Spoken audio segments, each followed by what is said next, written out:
ਓਮ ਸ਼ਾਂਤੀ। ਅੱਜ 8/8/2023 ਦੀ ਬਾਣੀ ਹੈ। ਬਾਬਾ ਕਹਿੰਦੇ ਨੇ, ਮਿੱਠੇ ਬੱਚੇ, ਸੰਗਮ ਯੁੱਗ ਬ੍ਰਾਹਮਣਾਂ ਦੇ ਲਈ ਕਲਿਆਣਕਾਰੀ ਹੈ। ਇਸ ਲਈ ਸਦਾ ਫਕਰ ਵਿੱਚ ਰਹਿਣਾ ਹੈ, ਕਿਸੇ ਗੱਲ ਦਾ ਫਿਕਰ ਨਹੀਂ ਕਰਨਾ ਹੈ। ਅੱਜ ਬਾਬਾ ਨੇ ਆਪਣੇ ਬੱਚਿਆਂ ਨੂੰ ਪ੍ਰਸ਼ਨ ਪੁੱਛਿਆ, ਜਿਨ੍ਹਾਂ ਦੀ ਅਵਸਥਾ ਚੰਗੀ ਹੈ ਉਹਨਾਂ ਦੀਆਂ ਨਿਸ਼ਾਨੀਆਂ ਕੀ ਹੋਣਗੀਆਂ। ਅੱਜ ਬਾਬਾ ਦਾ ਉੱਤਰ ਹੈ, ਉਹਨਾਂ ਨੂੰ ਕਿਸੇ ਵੀ ਗੱਲ ਵਿੱਚ ਰੋਣਾ ਨਹੀਂ ਆਵੇਗਾ, ਮੁਰਝਾਣਗੇ ਨਹੀਂ, ਗਮ ਜਾਂ ਅਫਸੋਸ ਨਹੀਂ ਹੋਵੇਗਾ। ਹਰ ਸੀਨ ਸਾਖਸ਼ੀ ਹੋ ਕੇ ਵੇਖਣਗੇ, ਕਦੇ ਕਿਉਂ ਕੀ ਦੇ ਪ੍ਰਸ਼ਨ ਨਹੀਂ ਕਰਨਗੇ, ਕਿਸੇ ਦੇ ਨਾਮ ਰੂਪ ਨੂੰ ਯਾਦ ਨਹੀਂ ਕਰਨਗੇ। ਇੱਕ ਬਾਬਾ ਦੀ ਯਾਦ ਵਿੱਚ ਹਰਸ਼ਿਤ ਮੁਖ ਰਹਿਣਗੇ।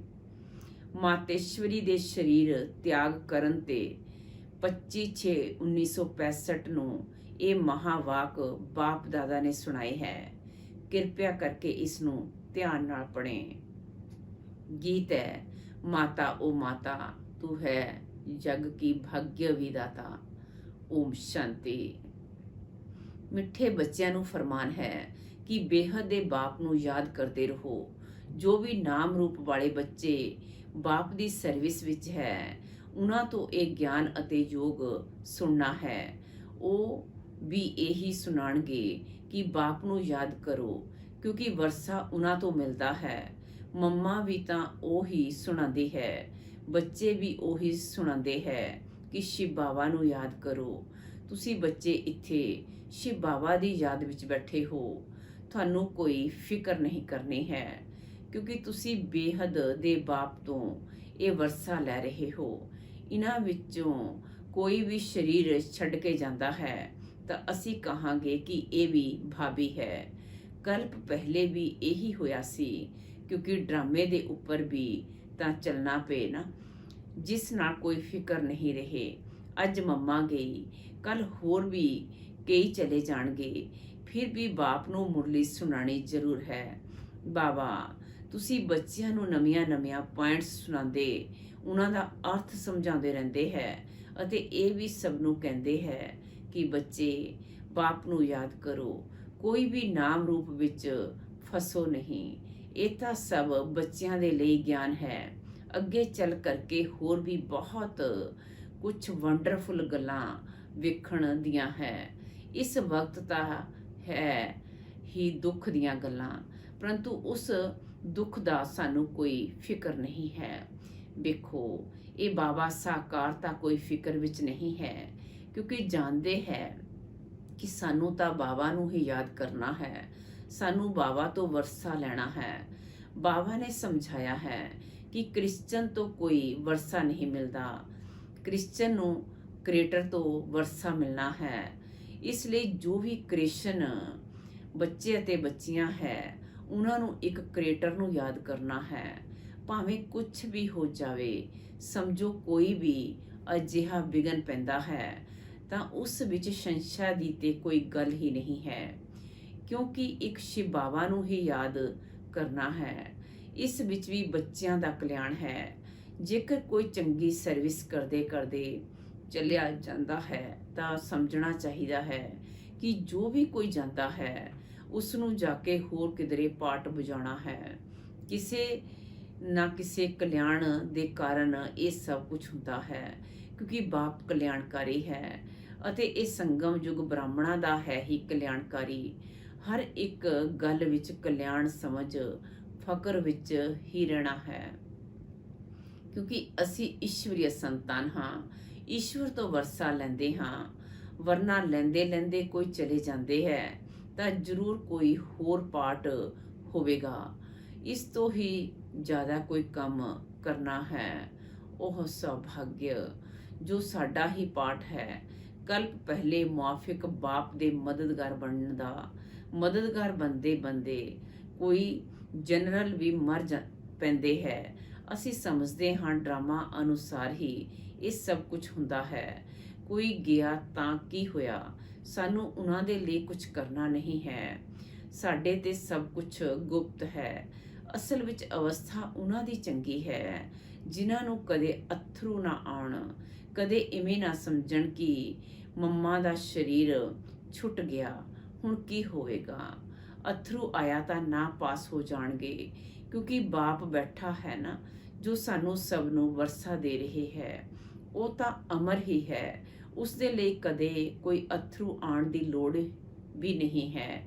ਅਸੀਂ ਤਾਂ ਖੁਦ ਵੀ ਖੁਸ਼ੀ ਨਾਲ ਸਰੀਰ ਛੱਡਣ ਦੇ ਲਈ ਪੁਰਸ਼ਾਰਥ ਕਰ ਰਹੇ ਹਾਂ। ਮੰਮਾ ਦਾ ਵੀ ਕੋਈ ਕੰਮ ਅਰਥ ਇਸ ਵੇਲੇ ਜਾਣ ਦਾ ਸੀ। ਇਹ ਵੀ ਡਰਾਮਾ ਹੈ।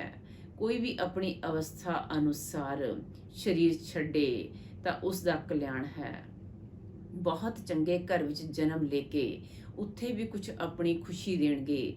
ਛੋਟੇ ਛੋਟੇ ਬੱਚੇ ਵੀ ਸਭ ਨੂੰ ਖੁਸ਼ ਕਰ ਦਿੰਦੇ ਹੈ, ਸਭ ਉਹਨਾਂ ਦੀ ਬਹੁਤ ਮਹਿਮਾ ਕਰਦੇ ਹੈ।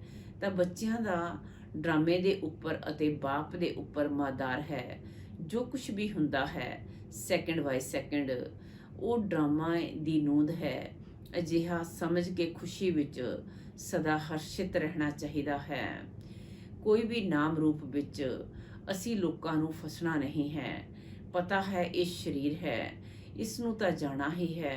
ਹਰ ਇੱਕ ਦਾ ਪਾਰਟ ਨੁੰਦਿਆ ਹੋਇਆ ਹੈ। ਅਸੀਂ ਰੋਵਾਂਗੇ ਤਾਂ ਕਿ ਰੋਣ ਨਾਲ ਉਸ ਦਾ ਪਾਰਟ ਬਦਲ ਸਕਦਾ ਹੈ। ਇਸ ਲਈ ਬੱਚਿਆਂ ਨੂੰ ਬਿਲਕੁਲ ਅਸ਼ਰੀਰੀ, ਸ਼ਾਂਤ ਅਤੇ ਫਿਰ ਹਰਸ਼ਿਤ ਮੁਖ ਰਹਿਣਾ ਹੈ। ਅਟਲ ਅਖੰਡ ਰਾਜ ਲੈਣਾ ਹੈ ਤਾਂ ਅਜਿਹਾ ਬਣਨਾ ਵੀ ਹੈ।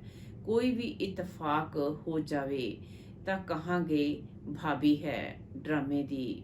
ਅਫਸੋਸ ਦੀ ਤਾਂ ਕੋਈ ਗੱਲ ਨਹੀਂ। ਕਲਪ ਪਹਿਲੇ ਵੀ ਇਵੇਂ ਹੀ ਹੋਇਆ ਸੀ।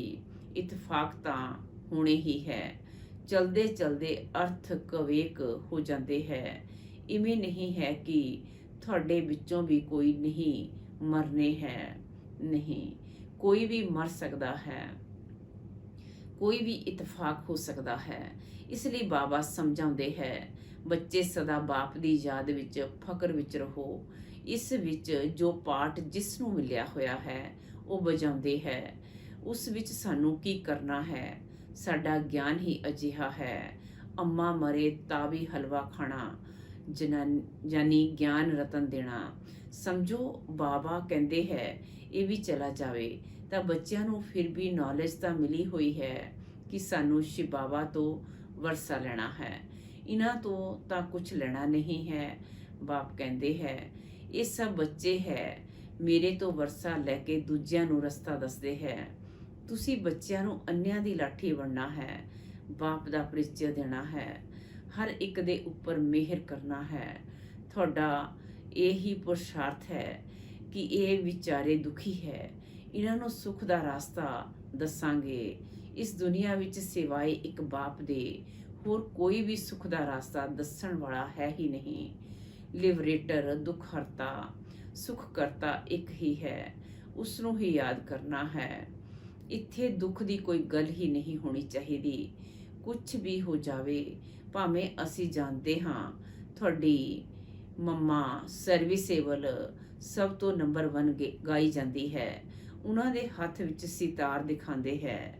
ਬਰੋਬਰ ਜਗਤੰਬਾ ਜਾਨੀ ਮਾਤੇਸ਼ਵਰੀ ਬਹੁਤ ਵਧੀਆ ਸਮਝਾਉਂਦੀ ਸੀ। ਉਹ ਵੀ ਕਹਿੰਦੀ ਸੀ ਕਿ ਸ਼ਿਵ ਬਾਬਾ ਨੂੰ ਯਾਦ ਕਰੋ, ਮੈਨੂੰ ਯਾਦ ਨਹੀਂ ਕਰਨਾ। ਮਨ ਮਨਾ ਭਵ, ਮਧਿ ਜੀ ਭਵ, ਇਹ 2 ਅੱਖਰ ਮਸ਼ਹੂਰ ਹੈ, ਬਾਕੀ ਤਾਂ ਡਿਟੇਲ ਹੈ। ਤਾਂ ਕਿਸੇ ਵੀ ਹਾਲਤ ਵਿੱਚ ਕੋਈ ਵੀ ਸੰਸ਼ਾ ਕਿਸੇ ਨੂੰ ਆਵੇ, ਇਹ ਕੀ ਹੋਇਆ, ਅਜਿਹਾ ਕਿਉਂ ਹੋਇਆ, ਤਾਂ ਇਸ ਤੋਂ ਆਪਣਾ ਹੀ ਨੁਕਸਾਨ ਕਰ ਦੇਣਗੇ। ਤੁਹਾਨੂੰ ਬੱਚਿਆਂ ਨੂੰ ਕਿਸੇ ਵੀ ਹਾਲਤ ਵਿੱਚ ਦੁੱਖ ਦੀ ਮਹਿਸੂਸਤਾ ਨਹੀਂ ਆਉਣੀ ਚਾਹੀਦੀ। ਭਾਵੇਂ ਬਿਮਾਰੀ ਹੋਵੇ, ਕੁਝ ਵੀ ਹੋਵੇ, ਇਹ ਤਾਂ ਕਰਮ ਭੋਗ ਹੈ। ਬਾਬਾ ਤੋਂ ਪੁੱਛਦੇ ਹੈ, ਬਾਬਾ ਇਹ ਕੀ ਹੈ? ਬਾਬਾ ਕਹਿਣਗੇ ਇਹ ਤੁਹਾਡਾ ਕਰਮ ਭੋਗ ਹੈ। ਜੇਕਰ ਕੋਈ ਗੱਲ ਡਰਾਮੇ ਵਿੱਚ ਪਹਿਲੇ ਤੋਂ ਦੱਸਣ ਦੀ ਨਹੀਂ ਹੈ ਤਾਂ ਮੈਂ ਕਿਵੇਂ ਦੱਸਾਂ? ਇਹ ਬਾਬਾ ਵੀ ਸਾਖੀ ਹੋ ਕਰਕੇ ਵੇਖਦੇ ਹੈ, ਤਾਂ ਬੱਚਿਆਂ ਨੂੰ ਵੀ ਸਾਖੀ ਹੋ ਕਰਕੇ ਵੇਖਣਾ ਹੈ ਅਤੇ ਬਾਪ ਦੀ ਯਾਦ ਵਿੱਚ, ਫਕਰ ਵਿੱਚ ਰਹਿਣਾ ਹੈ ਕਿ ਅਸੀਂ ਈਸ਼ਵਰ ਦੀ ਸੰਤਾਨ ਹਾਂ, ਈਸ਼ਵਰ ਦੇ ਪੋਤਰੇ ਅਤੇ ਪੋਤਰੀਆਂ, ਈਸ਼ਵਰ ਤੋਂ ਵਰਸਾ ਲੈ ਰਹੇ ਹਾਂ। ਬਰੋਬਰ ਅਸੀਂ ਜਾਣਦੇ ਹਾਂ ਮੰਮਾ ਨੇ ਵੀ ਈਸ਼ਵਰ ਤੋਂ ਵਰਸਾ ਲੈਂਦੇ ਲੈਂਦੇ ਸਰੀਰ ਛੱਡ ਦਿੱਤਾ।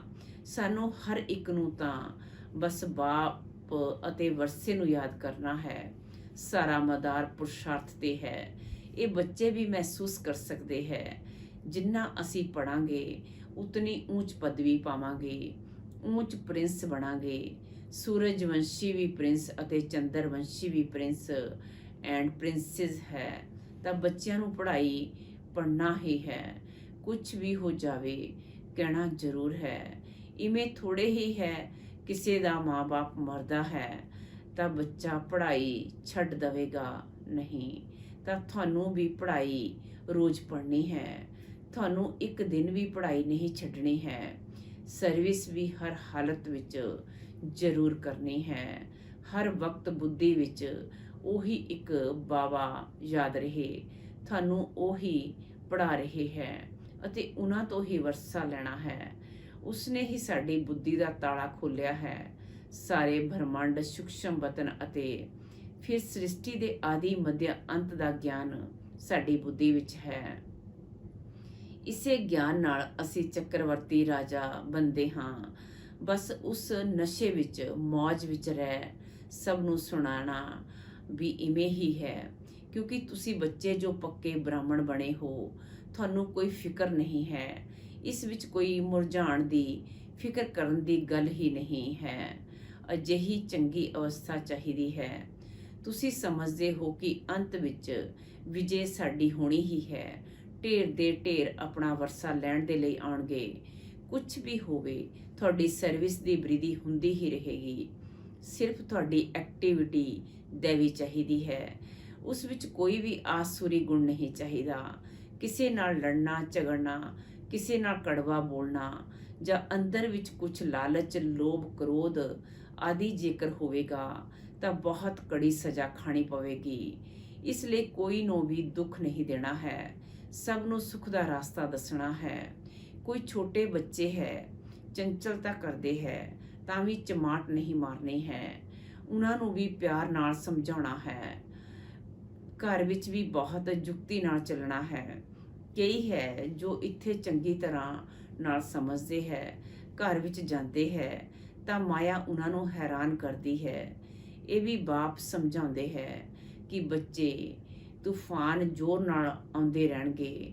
ਦਿਨ ਪ੍ਰਤੀ ਦਿਨ ਤੂਫਾਨ ਅਤੇ ਵਿਘਨ ਪੈਂਦੇ ਰਹਿਣਗੇ। ਤੁਹਾਨੂੰ ਘਬਰਾਉਣਾ ਨਹੀਂ ਹੈ। ਬਾਪ ਕਹਿੰਦੇ ਹੈ, ਇਸ ਸਾਡੇ ਰੁਦਰ ਗਿਆਨ ਯੱਗ ਵਿੱਚ ਅਥਾਹ ਵਿਘਨ ਪੈਣਗੇ, ਕਿਉਂਕਿ ਇਹ ਨਵੀਂ ਨਾਲੇਜ ਹੈ। ਕਈ ਪੁੱਛਦੇ ਹੈ, ਤੁਸੀਂ ਸ਼ਾਸਤਰਾਂ ਨੂੰ ਮੰਨਦੇ ਹੋ? ਬੋਲੋ, ਹਾਂ ਮੰਨਦੇ ਹਾਂ। ਇਹ ਸਭ ਭਗਤੀ ਮਾਰਗ ਦੇ ਸ਼ਾਸਤਰ ਹੈ। ਇਹ ਗਿਆਨ ਮਾਰਗ ਹੈ। ਗਣੇਸ਼ਵਰ ਬਾਪ ਕਹਿੰਦੇ ਹੈ, ਮੈਨੂੰ ਯਾਦ ਕਰੋ ਬਸ। ਅਸੀਂ ਵੀ ਤੁਹਾਨੂੰ ਕਹਿੰਦੇ ਹਾਂ, ਬਾਪ ਨੂੰ ਯਾਦ ਕਰੋ। ਕਰੋ ਨਾ ਕਰੋ ਤੁਹਾਡੀ ਮਰਜ਼ੀ। ਹੁਣ ਨਰਕ ਹੈ, ਰਾਵਣ ਰਾਜ ਹੈ। ਹੁਣ ਬਾਪ ਅਤੇ ਸਵਰਗ ਨੂੰ ਯਾਦ ਕਰੋ। ਤੁਸੀਂ ਗੰਗਾ ਵਿੱਚ ਇਸ਼ਨਾਨ ਤਾਂ ਜਨਮ ਜਨਮਾਂਤਰ ਕਰਦੇ ਆਏ ਹੋ, ਫਿਰ ਵੀ ਦੁਨੀਆ ਪਾਤਿਤ ਬਣਦੀ ਆਈ ਹੈ। ਹੁਣ ਬਾਪ ਕਹਿੰਦੇ ਹੈ, ਬਸ ਮੈਨੂੰ ਯਾਦ ਕਰੋ। ਜੋ ਇੱਥੇ ਦੇ ਹੋਣਗੇ ਉਹਨਾਂ ਦੇ ਸੰਸਕਾਰ ਵੀ ਵੇਖਣ ਵਿੱਚ ਆਉਣਗੇ। ਉਹ ਝੱਟ ਸਮਝ ਜਾਣਗੇ। ਤੁਸੀਂ ਹੁਣ ਬੇਹੱਦ ਦੇ ਬੁੱਧੀਵਾਨ ਹੋ। ਸਿਆਣਿਆਂ ਨੂੰ ਬੁੱਧੀਵਾਨ ਕਿਹਾ ਜਾਂਦਾ ਹੈ। ਤਾਂ ਤੁਹਾਨੂੰ ਉਸ ਨਸ਼ੇ ਵਿੱਚ ਰਹਿਣਾ ਹੈ। ਬਾਕੀ ਗਮ ਦੀ ਕੋਈ ਗੱਲ ਨਹੀਂ ਹੈ। ਇਹ ਅਸੀਂ ਜਾਣਗੇ ਕਿ ਡਰਾਮਾ ਚੱਲ ਰਿਹਾ ਹੈ। ਤੁਸੀਂ ਕਹੋਗੇ, ਵਾਹ ਮੰਮਾ ਗਈ, ਉਹ ਐਕਟਰ ਦੂਜਾ ਐਕਟ ਕਰਨ ਗਈ। ਇਸ ਵਿੱਚ ਮੂੰਝਣ ਦੀ, ਰੋਣ ਦੀ, ਦੁੱਖ ਦੀ ਲੋੜ ਨਹੀਂ ਹੈ। ਉਹ ਕੋਈ ਉੱਚੀ ਸਰਵਿਸ ਕਰਨ ਦੇ ਲਈ ਗਈ ਹੈ। ਤੁਸੀਂ ਦਿਨ ਪ੍ਰਤੀ ਦਿਨ ਉੱਚੇ ਬਣਦੇ ਜਾਂਦੇ ਹੋ। ਕੋਈ ਸਰੀਰ ਛੱਡੇਗਾ ਤਾਂ ਵੀ ਉੱਚੀ ਸਰਵਿਸ ਜਾ ਕੇ ਕਰੇਗਾ। ਇਸ ਲਈ ਬੱਚਿਆਂ ਨੂੰ ਕੋਈ ਦੁੱਖ ਨਹੀਂ ਹੋਣਾ ਚਾਹੀਦਾ। ਮੰਮਾ ਵੀ ਕੀ ਸਭ ਜਾਣਗੇ। ਸਾਨੂੰ ਵੀ ਬਾਬਾ ਦੇ ਕੋਲ ਜਾਣਾ ਹੈ। ਸਾਡਾ ਕੰਮ ਹੈ ਬਾਬਾ ਨਾਲ, ਮੰਮਾ ਦਾ ਕੰਮ ਸੀ ਬਾਬਾ ਨਾਲ। ਹੁਣ ਉਹਨਾਂ ਤੋਂ ਇਹ ਨੌਲੇਜ ਪਾ ਕੇ ਸਰਵਿਸ ਕਰਕੇ ਜਾ ਕੇ ਕੋਈ ਦੂਜੀ ਸਰਵਿਸ ਦੇ ਲਈ ਦੂਜਾ ਪਾਰਟ ਵਜਾਉਣ ਗਈ। ਅਸੀਂ ਸਾਖੀ ਹੋ ਕੇ ਵੇਖਦੇ ਹਾਂ। ਇਵੇਂ ਨਹੀਂ ਕਿ ਮੰਮਾ ਚਲੀ ਗਈ, ਫਲਾਨੀ ਚਲੀ ਗਈ, ਇਹ ਚਲੀ ਗਈ। ਅਰੇ ਆਤਮਾ ਸਰਵਿਸ ਦੇ ਲਈ ਗਈ। ਸਰੀਰ ਤਾਂ ਸਭ ਖਾਕ ਵਿੱਚ ਹੀ ਮਿਲਨੇ ਹੈ। ਇਸ ਲਈ ਕਦੀ ਵੀ ਬੱਚਿਆਂ ਨੂੰ ਕਿਸੇ ਤਰ੍ਹਾਂ ਦਾ ਫਿਕਰ ਨਹੀਂ ਕਰਨਾ ਹੈ। ਹਾਂ, ਇਹ ਸੱਤ ਹੈ। ਇਹ ਜੋ ਸਟੂਡੈਂਟ ਬਾਵਾ ਦਾ ਸੀ ਉਹ ਬੜਾ ਚੰਗਾ ਸੀ, ਚੰਗਾ ਸਮਝਾਉਂਦਾ ਸੀ, ਗਾਇਆ ਜਾਂਦਾ ਹੈ। ਜੇਕਰ ਕੋਈ ਵੀ ਤਰ੍ਹਾਂ ਦਾ ਸੰਸ਼ਾ ਆਇਆ ਤਾਂ ਇਹ ਖਤਮ ਹੋਇਆ, ਪਦਵੀ ਤੋਂ ਭ੍ਰਸ਼ਟ ਹੋ ਜਾਏਗਾ। ਇਸ ਲਈ ਬਾਵਾ ਬੱਚਿਆਂ ਨੂੰ ਸਮਝਾਉਂਦੇ ਰਹਿੰਦੇ ਹੈ, ਬੱਚੇ ਕਿਸੇ ਤਰ੍ਹਾਂ ਦਾ ਫਿਕਰ ਨਹੀਂ ਕਰੋ, ਡਾਇਰੈਕਸ਼ਨ ਜੋ ਮਿਲਦੇ ਹੈ ਉਹਨਾਂ ਨੂੰ ਅਮਲ ਵਿੱਚ ਲਿਆਂਦੇ ਰਹੋ। ਇਵੇਂ ਨਾ ਸਮਝੋ ਕਿ ਇਹ ਕੀ ਹੋ ਗਿਆ।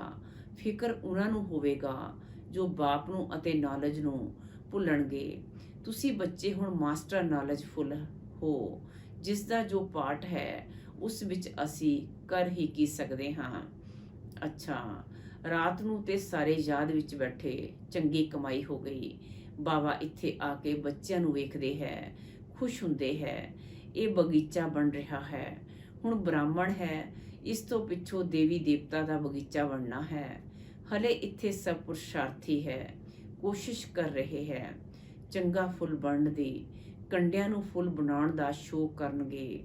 ਤੁਹਾਨੂੰ ਇੱਥੇ ਸਥੇਰੀਅਮ ਹੋ ਕੇ ਬੈਠਣਾ ਹੈ। ਬਾਵਾ ਵੇਖੋ ਕਿੰਨਾ ਪੱਕਾ ਕਰਾਉਂਦੇ ਹੈ। ਬਾਵਾ ਦਾ ਫਰਮਾਨ ਮਿਲਿਆ ਹੋਇਆ ਹੈ, ਸਿਰਫ ਮੈਨੂੰ ਯਾਦ ਕਰੋ। ਕੋਈ ਰੋਇਆ ਤਾਂ ਬਾਵਾ ਕਹਿਣਗੇ ਜਿੰਨਾ ਰੋਇਆ ਤਿੰਨ ਖੋਇਆ। ਬਾਵਾ ਵੇਖ ਰਿਹਾ ਹੈ, ਕੋਈ ਮਰਝਾਇਆ ਹੋਇਆ ਫੁੱਲ ਤਾਂ ਨਹੀਂ ਹੈ। ਨਹੀਂ, ਸਭ ਮਹਾਵੀਰ ਹੈ। ਅਜਿਹੇ ਵਿਗਨ ਤੇ ਆਉਣੇ ਹੀ ਹੈ। ਡਰਾਮਾ ਹੈ, ਭਾਬੀ ਹੈ। ਅੱਛਾ, ਮਿੱਠੇ ਮਿੱਠੇ ਸਿੱਕੀ ਲਦੇ ਗਿਆਨ ਸਿਤਾਰਿਆਂ ਪ੍ਰਤੀ, ਮਾਤ ਪਿਤਾ ਬਾਪ ਦਾਦਾ ਦਾ ਯਾਦ ਪਿਆਰ ਅਤੇ ਗੁੱਡ ਮਾਰਨਿੰਗ। ਰੂਹਾਨੀ ਬਾਪ ਦੀ ਰੂਹਾਨੀ ਬੱਚਿਆਂ ਨੂੰ ਨਮਸਤੇ। ਧਾਰਨਾ ਲਈ ਮੁੱਖਿਆ ਸਾਰ।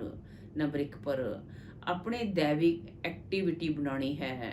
ਕਦੇ ਵੀ ਲੜਨਾ ਝਗੜਨਾ ਨਹੀਂ ਹੈ, ਕੜਵਾ ਨਹੀਂ ਬੋਲਣਾ ਹੈ, ਲੋਭ ਲਾਲਚ ਨਹੀਂ ਰੱਖਣਾ ਹੈ, ਕਿਸੇ ਨੂੰ ਦੁੱਖ ਨਹੀਂ ਦੇਣਾ ਹੈ, ਸਭ ਨੂੰ ਸੁੱਖ ਦਾ ਰਾਸਤਾ ਦੱਸਣਾ ਹੈ।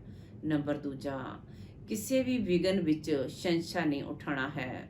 ਡਰਾਮੇ ਦੀ ਨਿਸ਼ਚਿੰਤ ਭਾਵੀ ਸਮਝ ਫਕਰ ਵਿੱਚ ਰਹਿਣਾ ਹੈ, ਫਿਕਰ ਨਹੀਂ ਕਰਨਾ ਹੈ।